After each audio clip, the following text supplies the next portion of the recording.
Stella की प्यारी कहानी।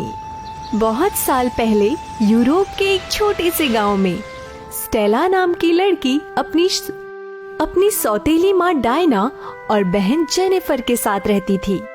स्टेला के पिता की मृत्यु के बाद उसकी सौतेली माँ उसे नौकरानी की तरह रखती थी। उसे खाने के लिए अक्सर बासी खाना दिया जाता था और पहनने के लिए अपनी सौतेली बहन के पुराने कपड़े दिए जाते थे। एक दिन उस राज्य में घोषणा की गई कि राजकुमार के लिए लड़की देखी जा रही है और राजा ने राज्य की सभी लड़कियों को आमंत्रण दिया है कि वे आएं और उत्सव में भाग लें। स्टेला की माँ डायना और उसकी सौतेली बहन जेनिफर ये खबर सुनकर बहुत खुश हो गई। बेटी जेनिफर, अब तुम्हें अपना वजन थोड़ा कम करना होगा। अगर तुम राजकुमार से शादी करना चाहती हो तो अब तुम्हें थोड़ा अपनी सुंदरता पे भी ध्यान देना होगा। ये स्टेला कहाँ मर गई? जल्दी आ। आई माँ, आई। अब से जेनिफर को तुम ही खाना परोसोगी। पहले मुझे दिखाना, फिर इसे परोसना, समझी? इसका पूरा ख्याल रखना, समझ गई कि नहीं? जी माँ, मैं समझ गई। राजकुमार के उत्सव के लिए अब जेनिफर को तैयार करना होगा ना? स्टेला, अब हम दोनों की जूतियाँ ले आओ, हम बाहर कुछ सामान लेने जाएंगे। स्टेला दौड़कर जाती है और दोनों की जूतियाँ ले आती है। उसके बाद वे दोनों सामान लेने के लिए निकल जाती हैं। स्टेला भी राजकुमार के उत्सव में जाना चाहती थी। माँ, क्या मैं सिर्फ देखने के लिए उत्सव में चल सकती हूँ? मैं सबसे पीछे खड़ी रहूंगी। नहीं नहीं, बिल्कुल भी नहीं। हम तुझे वहाँ नहीं लेकर जाएंगे और वहाँ जाने की तू सोचना भी मत। समझ में आई बात? बड़ी आई उत्सव देखने वाली। दोनों माँ बेटी राजकुमार रॉबर्ट के उत्सव में भाग लेने के लिए कपड़े और सामान खरीदने के लिए निकल जाती हैं। इधर स्टेला मन ही मन बहुत दुखी होती है और खिड़की के पास बैठकर रोने लग जाती है। उसकी आंसुओं की बूंदें खिड़की के पास रखे गमले के लिली के फूलों पर गिरती है। उसके बाद अचानक एक सुंदर परी प्रकट हो जाती है। क्या बात है बेटी, तुम इतनी दुखी क्यों हो? आप कौन हैं? पहले ये बताइए। मेरा नाम लिली है, मैं फूलों की परी हूँ। बताओ बताओ मुझे, तुम रो क्यों रही हो? स्टेला लिली को सारी बात बताती है। अब राजकुमार के उत्सव में सिर्फ एक हफ्ता ही बचा है। मेरी बहन जेनिफर उसमें हिस्सा लेने वाली है, लेकिन मुझे माँ उसमें हिस्सा लेने नहीं दे रही है। स्टेला बेटी, तुम चिंता मत करो, मैं तुम्हें उत्सव के लिए तैयार करूंगी। पर परी रानी, मेरे पास अच्छे कपड़े नहीं हैं। अगर लोगों ने मुझे उत्सव में देखा तो मेरा पहनावा और साज सज्जा देखकर वो मुझ पर हंसेंगे। स्टेला, तुम्हें ईश्वर ने बहुत सुंदर बनाया है और तुम्हें सजाने का काम मैं करूंगी। स्टेला के जीवन में परी एक उम्मीद की किरण बन के आई थी और अब राजकुमार के उत्सव का दिन आता है। स्टेला, हम दोनों उत्सव में जा रहे हैं। घर का ध्यान रखना और जितना खाना बचा है उसे तुम खा मत लेना। आजकल तुम बहुत ही ज्यादा खाने लगी हो। और हाँ, हमारे आने तक घर पूरा साफ सुथरा दिखना चाहिए, ठीक है? आप लोग आराम से जाइए, आप लोगों के आने के बाद घर आपको साफ सुथरा ही दिखेगा। जेनिफर और डायना उत्सव के लिए चले जाते हैं। उसके बाद स्टेला जल्दी से जाकर फूल पर पानी की कुछ बूंदें डालती है। फिर लिली परी प्रकट हो जाती है।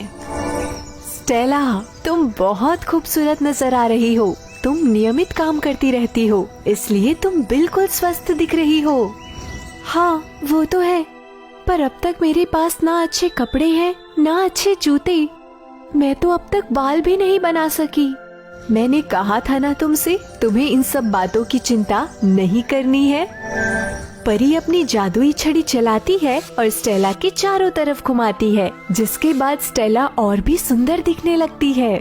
लंबे सुंदर बाल, एक सुंदर रत्नों से जड़ी ड्रेस और बहुत ही सुंदर जूते, और उसने हाथों में सुंदर दस्ताने भी पहन रखे थे जो बहुत ही मुलायम और रेशमी कपड़े से बने थे। स्टेला खुद को आईने में देखकर दंग रह जाती है। क्या ये मैं हूँ? मुझे तो विश्वास ही नहीं हो रहा। मैंने तो सिर्फ तुम्हारे कपड़े और जूते बदले हैं, तुम्हारे चेहरे की सुंदरता मुझे बदलने की जरूरत ही नहीं पड़ी। यकीन मानो तुम सच में बहुत खूबसूरत हो। परी रानी, आपका बहुत बहुत धन्यवाद, पर उत्सव में पहुंचने में कहीं मुझे देर ना हो जाए। घबराओ मत, मैंने उसका भी इंतजाम कर दिया है। स्टेला अब पूरी तरह से तैयार होकर बाहर निकलती है। वहाँ सफेद घोड़ों वाला सुंदर रथ उसका इंतजार कर रहा था। वो तुरंत ही उस पर बैठकर रवाना हो जाती है। वो महल पहुंचकर देखती है कि इस उत्सव में बहुत सारी लड़कियां आई हुई थी और राजकुमार रॉबर्ट सीढ़ियों के ऊपर एक सिंहासन पर बैठे हुए थे। राजकुमार रॉबर्ट की नजर उस पर पड़ती है और वो सीढ़ियों से उतरकर उसके पास आता है। क्या मैं आपके साथ नाच सकता हूँ? बिल्कुल राजकुमार, ये तो मेरा सौभाग्य होगा। अब रॉबर्ट और स्टेला एक दूसरे में खोकर नाच रहे थे। उन्हें नाचता देख उत्सव की सारी लड़कियों को स्टेला से ईर्ष्या होती है। राजा और रानी ये देखकर बहुत खुश हो रहे थे। वो समझ जाते हैं कि ये ही उनकी होने वाली बहू है। लेकिन उतने में ही स्टेला की माँ और सौतेली बहन गुस्से में वहाँ से निकल जाते हैं। उन्हें जाता देखकर स्टेला डर जाती है। वो ये सोचती है कि अगर वो उनसे पहले घर नहीं पहुँची तो वो मुश्किल में पड़ जाएगी। स्टेला जल्दबाजी में राजकुमार का हाथ छुड़ाकर भागती है और उसका एक दस्ताना राजकुमार के हाथों में ही रह जाता है।